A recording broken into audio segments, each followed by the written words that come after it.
Rabbil alamin wassalatu wassalamu ala asyrafil anbiya wal mursalin sayyidina wa maulana Muhammadin wa ala alihi wa ashabihi ajmain. Rabbi shrah li sadri wa yassir li amri wahlul 'uqdatam min lisani yafqahu qawli. Rekan-rekan sekalian, selamat berjumpa kembali dalam kegiatan kajian fikih manhaji di setiap sore ini. Ini merupakan kajian kita untuk mendalami satu sisi daripada fikih, yaitu fikih yang dengan nuansa metodologis. Ini untuk membedakan supaya kita ini mulai terbiasa dengan wawasan fikih metodologis ini, yaitu fikih yang tidak hanya teks, tetapi selain konteks juga kita juga mendalami bagaimana proses terjadinya fikih tersebut, yaitu melalui dalil dan istidlalnya.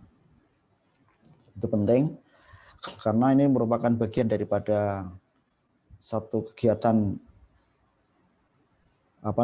kajian kita untuk at-taksil, ya namanya, mengembalikan kepada asal, supaya kita punya wawasan sebetulnya sholat kita itu sebetulnya dari mana, bagaimana kaitannya dengan sampai kepada Rasulullah.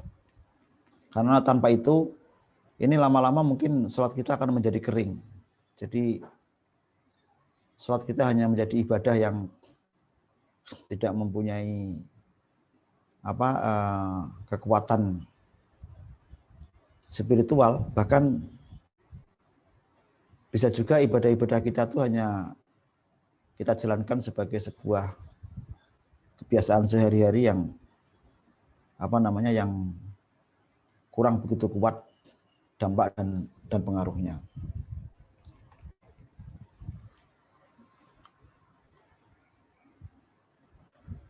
Baik rekan-rekan sekalian, mari kita mulai kajian kita ini.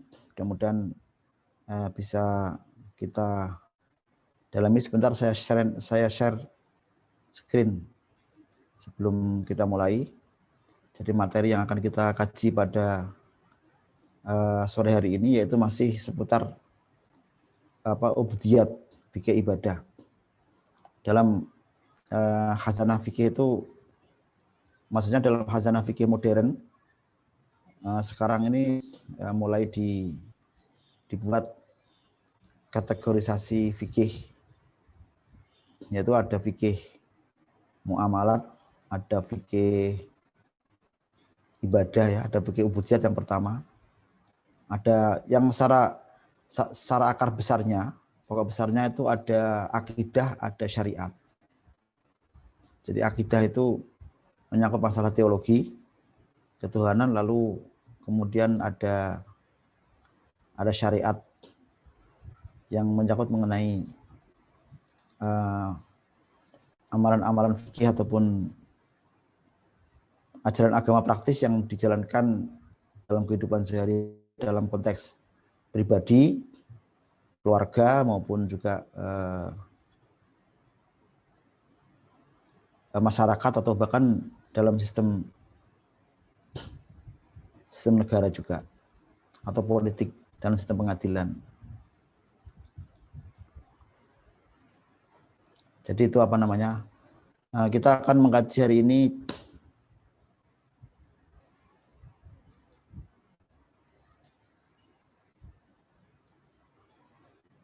apa-apa yang dilarang akibat dari jinabah. Sebentar saya share materinya, mudah-mudahan bisa dibaca bersama.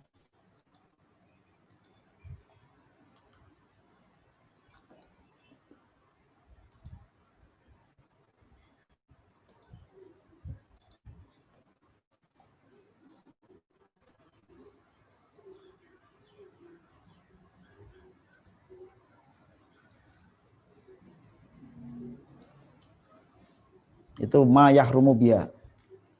Ay ma yahrumu bil janabah. Apa-apa yang diharamkan dari janabat. Kita mulai. Bismillahirrahmanirrahim. Qala al-mu'allif rahimahullahu taala wa nafa'anallahu bi ulumihi fi daraini. Amin.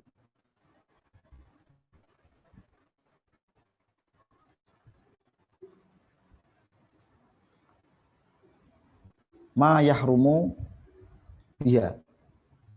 Apa-apa yang diharamkan akibat jinabat. Jinabat kemarin kita sudah mengkaji, yaitu satu kondisi hadas besar, di mana orang itu tidak boleh melaksanakan sholat dan ibadah-ibadah tertentu kecuali dengan mandi. Mandi lebih dahulu, yaitu mandi jinabat. Ini apa saja yang diharamkan akibat seseorang itu mengalami jinabat tadi, mengalami hadas besar. Wa yahrumu bil janabati al umurul taliyah. Dan haram akibat jinabat ini beberapa perkara sebagai berikut. Yang pertama, al-awalu as-sholatu fardhon au naflan. Jadi diharamkan melaksanakan sholat, baik sholat fardu atau sholat sunnah. Liqaulihi ta'ala, a'udzu billahi wal qurabus wa sukara hatta ta'lamu ma taquluna wala junuban illa abiri sabilin hatta taghtasilu. Janganlah kalian mendekati sholat atau melaksanakan sholat padahal kalian dalam keadaan mabuk. Lah ini bagaimana? Ini ayat ini turun sebelum diharamkannya khamr. Jadi ayat ini masih ketika khamr masih haram, tapi ketika sholat saja. Di luar sholat belum haram. Ini ayat ini. Sehingga antum sukaro hatta ta'lamu, sehingga kalian mengerti apa yang kamu pikirkan. Wa ma taquluna, apa yang kamu ucapkan. Wala junuban illa abiri sabilin. Dan kamu dalam keadaan junub. Illa abiri sabilin ini dimaknani kecuali orang yang melewati masjid. Hatta taghtasilu, sehingga kalian mandi. Ini ayat ini sharih jelas menunjukkan bahwa orang yang sholat itu harus tidak junub. Fal muradu bis sholati hunna mawadi'uha. Yang dimaksudkan dengan sholat di sini adalah tempat-tempat sholatnya. Lianal ubur la yakunu fis sholat. Karena kata-kata uburku, abirin artinya kan melewati. Itu tidak relevan kalau dikatakan sholat. Kemudian ini ada namanya mafhum aulawi, ya. Mafhum aulawi itu artinya pemahaman yang lebih kuat daripada nasnya, yaitu kamu dilarang mendekati tempat sholat ketika kamu dalam keadaan junub. Bahwa nahyun lil junubi anis sholati min babi aula. Ayat ini berarti kalau melarang orang itu sholat dalam keadaan junub itu min babi aula, termasuk yang lebih kuat. Jadi kalau lewat tempatnya saja dilarang, berarti melaksanakan sholatnya juga dilarang. Makanya ini termasuk seperti ayat wala taqrabuz zina. Zina. Di Quran itu tidak ada larangan langsung zina khusus, enggak ada, tapi yang dilarang itu justru mendekati zina. Nah, ini secara mafhum, secara logika muwafaqah, ya, mafhum muwafaqah yang cocok itu ya, apalagi zina yang dilarang, mendekati aja dilarang. Ini namanya mafhum muwafaqah atau mafhum yang sesuai dengan pemahaman. Ya sama seperti itu, apa namanya? Ayat yang mengatakan wala taqul lahuma ufin wala tanharhuma. Janganlah kamu berkata atau kasar kepada orang tuamu, dan kamu jangan membentak keduanya. Ini para ulama mengatakan bahwa secara mafhum muwafaqah, ayat ini menunjukkan larangan untuk melukai orang tua. Misalkan meludahi, memukul, itu dilarang karena mimbabi aula. Jadi lebih kuat daripada hanya sekedar berkata kasar saja dilarang, apalagi sampai memukul. Nah, ini namanya mafhum. Ini juga begitu di sini. Wala junuban illa abiri sabilin. Jadi janganlah kalian dalam keadaan junub itu melewati masjid. Lo melewati saja nggak boleh, apalagi sholatnya. Ini sangat kuat menunjukkan larangan untuk melaksanakan sholat. Jadi hukumnya haram. Orang yang dalam keadaan junub melaksanakan sholat itu hukumnya haram. Warwa Muslimun Bawiruhu dan meriwayatkan Imam Muslim meriwayatkan dan juga imam-imam yang lain. Ani bin Umar radhiyallahu anhuma qala. Ini sami itu Rasulullah sallallahu alaihi wasallam yaqul la tuqbalu salatun bi ghairi tuhurin. Dalam hadis Ibnu Umar Rasulullah sallallahu alaihi wasallam bersabda la tuqbalu, tidak akan diterima salat tanpa suci. Wa wa yasmalu taharatal hadath muhdisi wal junubi. Ini mencakup bersih daripada hadas kecil dan juga junub. Wa yudullu ala hurmati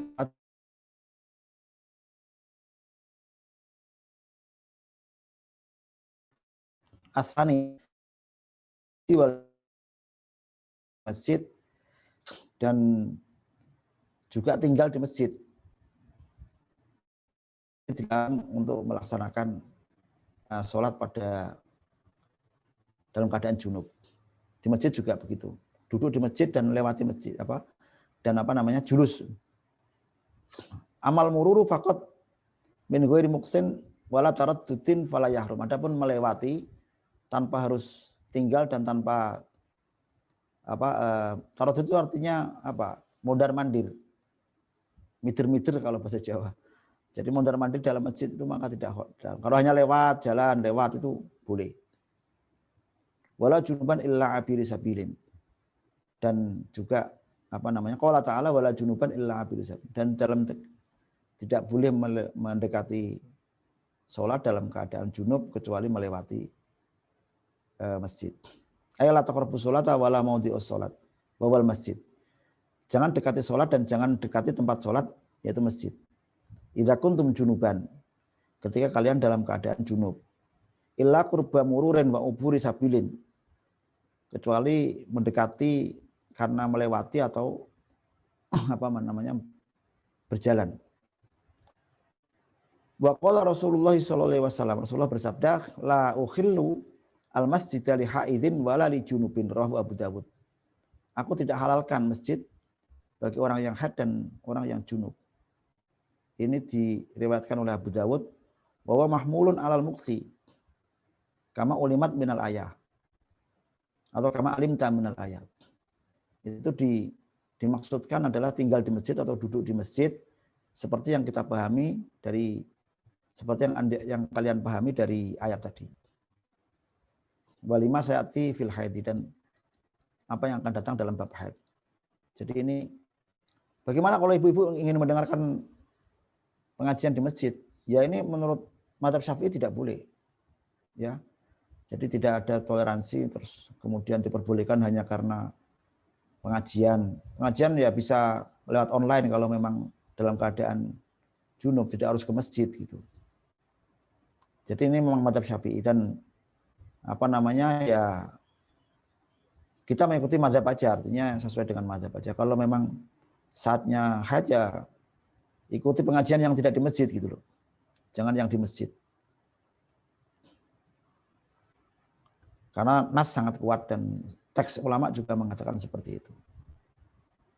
Kemudian ketika tawafu haulal Ka'bati fardhon, tawaf seputar Ka'bah dalam keadaan tawaf yang fardu au nafilan atau sunnah. Tawaf juga diharamkan li anna tawafa bimanzilatis sholat, karena tawaf itu sholat. Fa istaratu lahu at-taharatu kas sholati, maka disyaratkan di dalam sholat itu taharah, suci dan seperti sholat. Qala Rasulullah sallallahu alaihi wasallam, Rasulullah bersabda, at-tawafu bil baiti sholatun. Tawaf di Baitul ataupun di Ka'bah itu sholat, sama dengan sholat. Illa annallaha ahallalakum fihil kalam. Kecuali bahwa Allah Subhanahu wa taala itu menghalalkan untuk kalian berbicara. Faman takallama fala yatakallam illa bi khair. Barang siapa yang berbicara maka janganlah berbicara kecuali kebaikan, misalkan zikir. Itu kalau dalam keadaan sholat. Jadi sholat tawaf dalam keadaan harus suci. Diharamkan tawaf dalam keadaan junub. Kemudian yang keempat adalah qiraatul Quran. Membaca Quran. Qala Rasulullah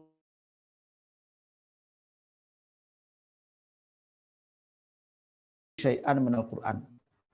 Janganlah membaca seorang perempuan yang haid dan seorang laki-laki yang dalam keadaan junub sesuatu dari Quran. Ini larangan keras dari Rasulullah membaca Quran dari dalam junub atau haid.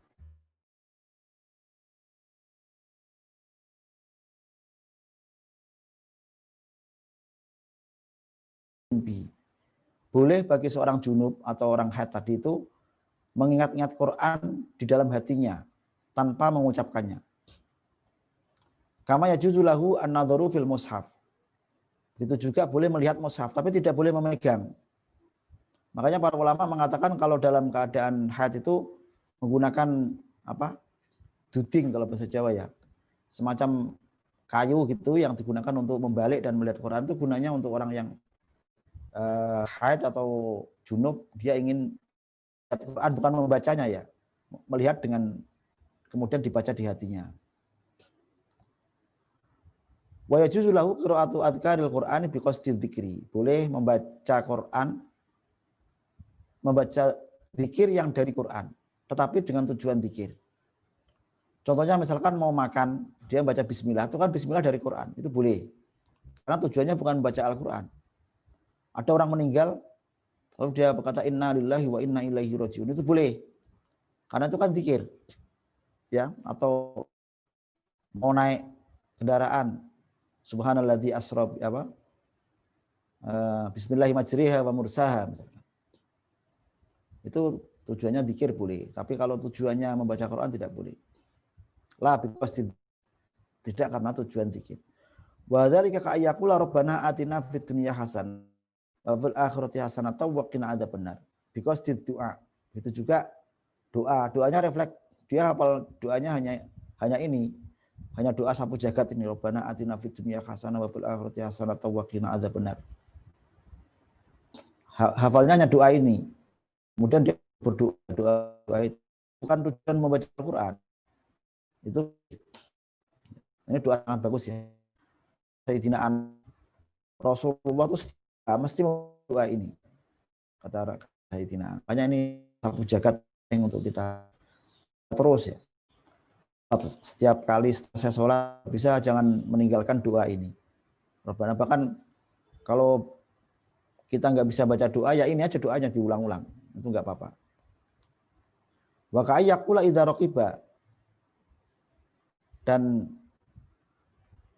begitu juga seperti ketika dia naik kendaraan, dia membaca subhanalladzi sakhkhara lana tadi yang saya sebutkan. Subhan wa ma kunna lahu muqrinin.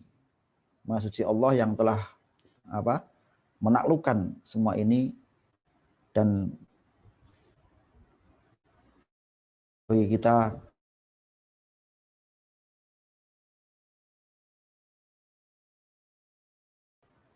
because dzikri dengan tanpa zikir dengan tujuan zikir dan la because dzikirati bukan karena tujuan membaca. Dan yang kelima adalah masul mushaf wa hamluhu aw masu waraqatin. Ya, membaca mushaf menyentuh mushaf dan membawanya, dan sudah pernah kita bahas ini, membawanya dan menyentuhnya, membawanya, kemudian menyentuh kertasnya, kulitnya, jildi itu kulitnya, atau membawa dalam satu kotak atau box, tetapi di dalam kotak itu hanya ada Quran. Banyak boleh. Qala ta'ala la yamassuhu ilal mutahharun. Tidak boleh menyentuhnya kecuali orang-orang yang suci. Ini menurut mazhab Syafi'i adalah orang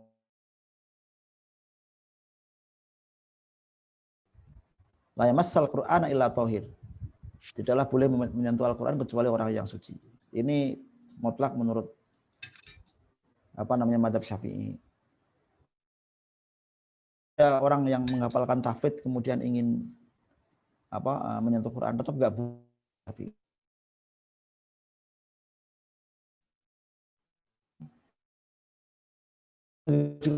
Karena ini dalam hati, dalam keadaan hati ya harus megangnya, harus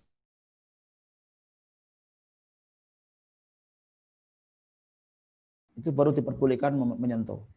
Kalau tidak nggak boleh. Dan juga tidak boleh membaca.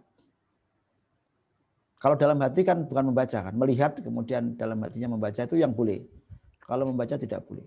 Jadi tidak ada toleransi. Makanya kita bisa melihat pesantren-pesantren yang konsisten dengan santri-santri putri ketika datang bulan ya berhenti memang dia. Berhenti ngaji. Kalau ngaji pun hanya mendengarkan temannya. Jadi bukan dia yang mengaji. Jadi itu apa namanya ini karena aturan fikihnya memang seperti itu. Jadi tidak boleh menyentuh, tidak boleh membaca.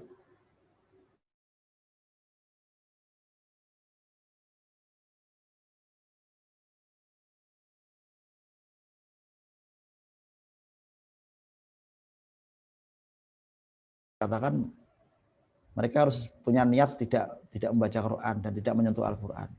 Jadi kemudian juga di dalam situ Al-Quran sehingga tidak murni membawa Al-Quran. Jadi seperti itu.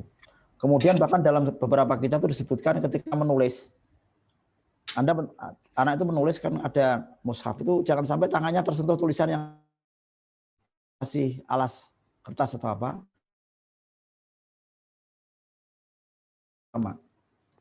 Agar kita ini tidak menyentuh Quran.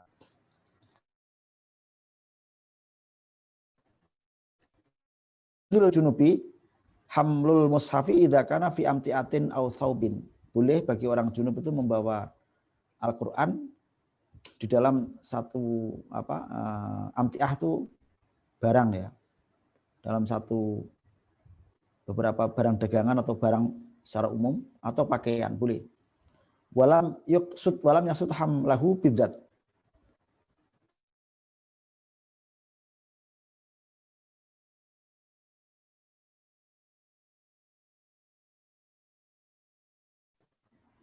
Tetapi dia membawa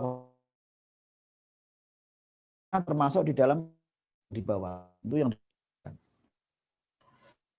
kayak buham tafsir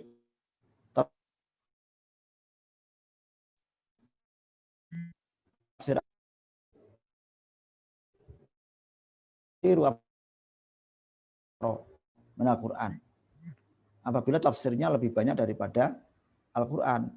Lianna fa'ila dzalika la yusamma urfan hamilan lil Quran. Karena pelaku itu tidak disebut sebagai orang yang membawa Al-Quran. Lalu bagaimana dengan membawa HP yang ada Qurannya? Ini termasuk membawa barang yang di dalam situ ada Quran dan ada selain Quran. Ya makanya diperbolehkan membawanya apabila masih ada aplikasi yang lain. Tetapi tetap tadi, kalau dalam keadaan junub itu hanya boleh melihat ya, dan membaca di dalam hati, tidak boleh membaca di dalam secara lisan, dan boleh hanya karena tujuan zikir. Lalu bagaimana, sering ditanyakan nih, bagaimana kalau sudah nggak boleh baca Quran, padahal kita kebiasaan membaca membaca Yasin dan sebagainya. Ya diganti dengan zikir yang lain kan banyak. Subhanallah walhamdulillah wala ilaha illallah, tahlil, tahmid, takbir, banyak sekali. Atau subhanallah walhamdulillah wala subhanallah wa bihamdihi subhanallahil azim. Tasbih ini pahalanya banyak sekali. Jadi bisa menggunakan itu untuk membaca Al-Qur'an itu. Tidak harus dia membaca dengan dia membaca Al-Qur'an itu. Baik, kita lanjutkan dengan bab berikutnya al-haidu. Jadi ini termasuk penyebab berikutnya yang menjadikan orang itu hadas besar itu al-haidu. Ma'nahu al-haidu fil lughati as-sayalan. Yuqalu hadul wati idza salah. Haid secara bahasa artinya adalah mengalir. Maka dikatakan al-haud itu artinya juga telaga. Hado al-wati idza salah. Jadi kolam itu mengalir. Ketika mengalir dari kolam tersebut sesuatu yang cair. Wa fi syar'i damu jibillatin. Darah yang merupakan darah bawaan. Jibillah itu artinya bawaan manusia. Khilqah wa tabi'ah, alami, ciptaannya. Khilqatun mananya adalah ciptaan, wa tabi'atin dan alami. taqtadihi attiba'us salima, yang muncul dari dari kondisi badan yang sehat.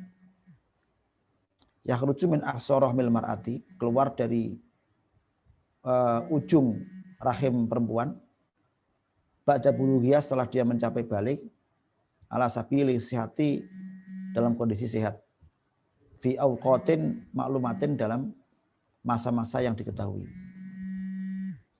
Jadi termasuk yang mewajibkan mandi itu adalah haid. Wa daliluhu, dalilnya, wa dalilu anal haidho yujibul ghusla. Dalil bahwa haid ini menyebabkan wajibnya mandi itu Al-Qur'an was sunnah. Amal Qur'anu, adapun dari Al-Qur'an, faqala ta'ala wa yas'alunaka 'anil mahid qul huwa adzan fa'tazilun nisa wa la taqrabuhunna hatta yatahurna fa idza tatahharna fa'tuhunna min haitsu amarakumullah. Mereka bertanya tentang haid. Lalu dijawab, katakan wahai Muhammad, itu adalah ada kotoran atau penyakit. Bukan penyakit sih, kotoran. Fa'tazilu an-nisa fil mahid, maka jauhilah perempuan ketika dalam keadaan haid. Wala taqrabuhunna, jangan kamu mendekatinya. Hatta yatahurna, sehingga mereka menjadi suci. Fa idza tatahharna, ketika mereka suci, fa'atuhunna, maka datangilah mereka min haitsu amarakumullah, sesuai dengan apa yang diperintahkan atau yang memerintahkan, sesuai yang Allah memerintahkanmu. Adapun dari sunnah, dari hadis, fa amas sunnatu faqaulu ta'ala faqaulu sallallahu alaihi wasallam, maka itu adalah sabda Rasulullah li Fatimah binti Abi Hubais, kepada Fatimah binti Abi Hubais radhiyallahu anha, fa idza aqbaltil haidatu fa idza aqbalatil haidatu faida akbalati al haidatu fada'is sholat. Ketika mendatangimu, kita bukan itu yang faida akbalat al haidatu fada'is sholat. Ketika datang haid, maka tinggalkanlah sholat. Atau faida akbalti al haidatu juga boleh.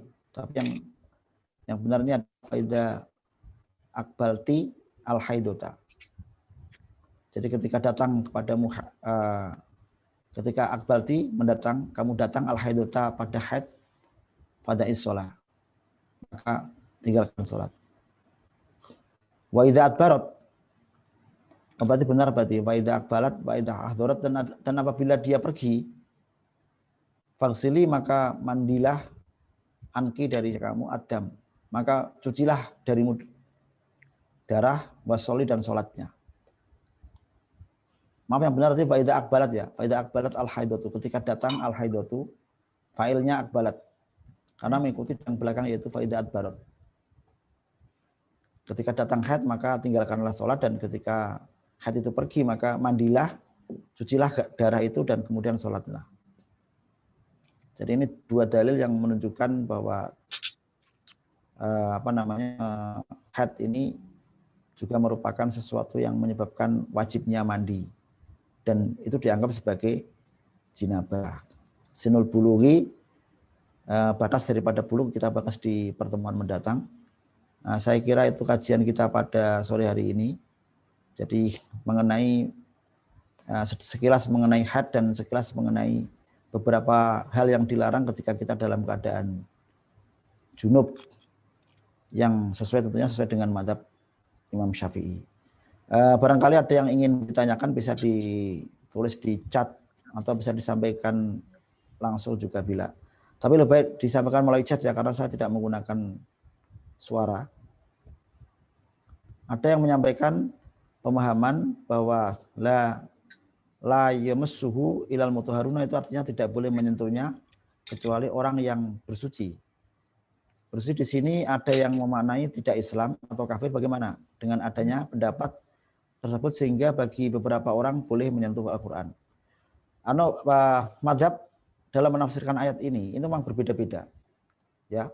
Ada madhab lain yang mengatakan bahwa al-mutahharun dalam ayat tadi itu artinya malah malaikat.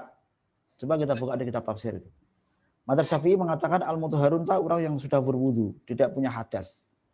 Tapi ada beberapa ulama madhab lain itu mengatakan la yamassu illal mutahharun itu artinya malaikat. Artinya yang betul-betul bisa menyentuh Quran itu hanya malaikat. Dan ini menunjukkan bahwa nah itu memang khilaf. Jadi ada yang mengatakan boleh, ada yang mengatakan kalau karena takut darurat ya, karena takut lupa dibolehkan membaca ataupun menyentuh Al-Qur'an. Ada yang mengatakan begitu. Tapi itu bukan mazhab Syafi'i. Makanya juga sering kita lihat ada beberapa pesantren, saya sering dikomplain sama beberapa pertanyaan masyarakat ya Pak. Pak Ustadz, ini ada pondok tahfidz, kok santrinya dalam keadaan haid kok masih menghafalkan Al-Quran. Saya bilang itu bukan mazhab Syafi'i. Jadi mereka telah pindah dari mazhab Syafi'i. Kalau mazhab Syafi'i ketat. Jadi namanya orang haid dan junub itu tidak boleh membaca Quran, tidak boleh menyentuh, hanya boleh melihat, membacanya di hati. Itu mazhab Syafi'inya. Dan itu yang dipakai di pondok-pondok tahfidz yang mengikuti mazhab Syafi'iyah, saya kira semua begitu. Jadi kalau mereka ingin mendengarkan, kalau takut lupa bagaimana? Ya dengarkan temannya suruh ngaji, dia mendengarkan, tidak boleh ikut ngaji. Jadi seperti itu pemahamannya. Jadi ini khilaf ya. Tapi kalau kita boleh bicara dengan mazhab Syafi'i tidak boleh. Bolehkah kalau kita membaca tahlil dalam keadaan haid? Tadi kalau ikut tahlil yang paling baik itu ketika baca Quran. Tahlil itu kan ada baca Qurannya dulu kan. Pertama kali baca Fatihah, lalu surat Ikhlas, Mu'awwidzatain, lalu ayat kursi. Hanya aja ikut membaca di hati. Tapi nanti ketika sudah membaca la ilaha illallah, terus kemudian subhanallah, astagfirullahaladzim, boleh diikuti. Itu boleh diikuti. Tapi yang Quran tadi cukup diam dan mendengarkan, tidak boleh. Tetapi kalau tahlilnya di masjid jangan diikuti juga. Ya sudah teknologi sekarang inilah. Jadi kalau memang sudah dalam keadaan saja, nggak usah ikut pengajian di masjid, ikut online aja. Pak Kiainya suruh memasang pengajian online biar ibu-ibu yang haid bisa ngaji dari rumah. Tidak harus memasakkan hukum. Itu kalau memang mau konsisten dan istiqomah dengan mazhab Syafi'iyah. Dan saya kira kita harus mengikuti mazhab ini sesuai dengan mazhab Syafi'iyah. Monggo ada yang lain silakan yang bertanya. Ditulis saja ya di dalam chat supaya ini saya tidak menggunakan headset soalnya.